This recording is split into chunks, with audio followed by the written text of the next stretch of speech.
Okay, so using the following words, complete the sentence below. There's 4 words. There are 5 gaps. So you're going to have to use some of them more than once.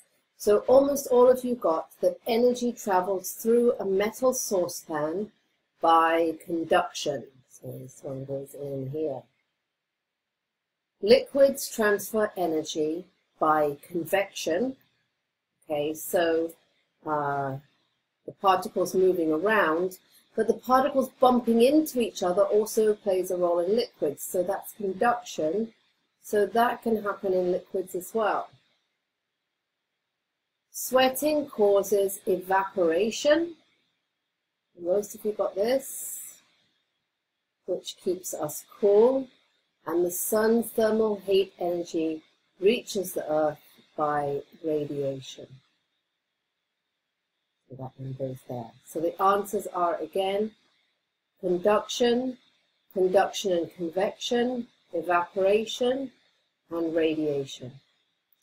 Which temperature will be nearest to the temperature of a hot oven in a kitchen? I think this is a poor question.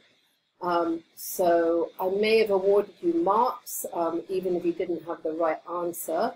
You were close, but 200 degrees Celsius is the correct answer. The next question is also a bit tricky. What you had to remember here is that a large body of, or a large object, okay, might contain more heat energy than a small object, even though the temperature of the small object was higher.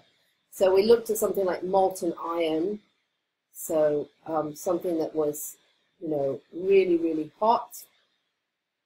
And we compared that to an iceberg, if you remember. And we said that iceberg have more thermal energy than that iron.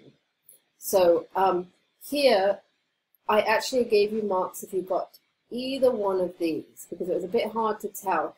The water in a river, there's going to be lots and lots of water in a river. So it's a massive amount of water.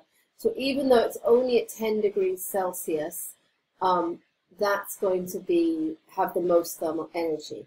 But you might have thought, well, I don't know. I mean, the river that you might have seen or might have experienced might be a very tiny little river. So because that's unclear how big of a river we're talking about, the water in a bath at 30 degrees Celsius would also have a lot more thermal energy than the amount of water just in the kettle or in a medium beaker. So either one of these, but the correct answer is C.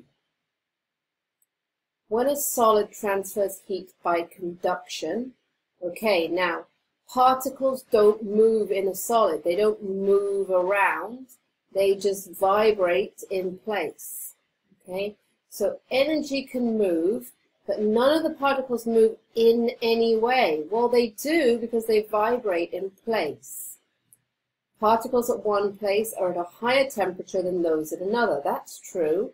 Okay, so if we have a solid bar and we're heating it, the particles at the end that's being heated, they are going to have more energy than the particles at the other end. The particles can move from one end to the other. No, remember, in a solid, particles don't move, only energy moves. The particles move closer together. No, remember, they're vibrating, so they move further apart when they're being warmed up. So the correct answer is B.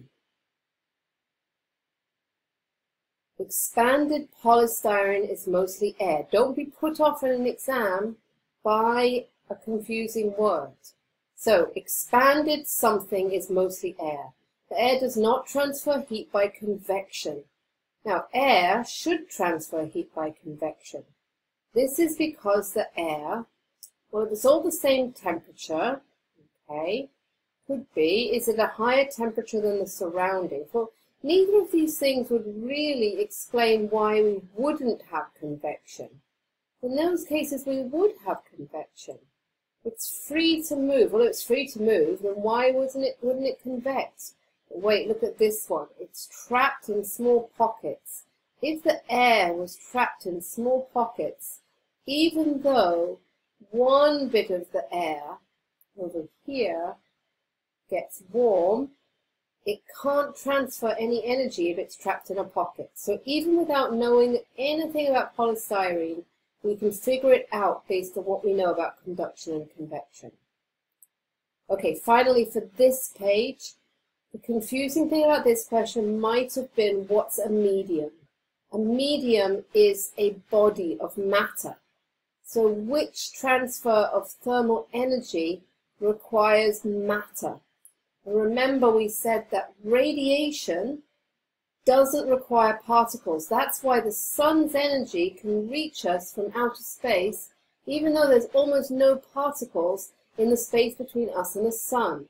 However, conduction needs particles and convection needs particles. So these two require a medium. Okay, if you've looked over these questions, go on to the next page on the next video.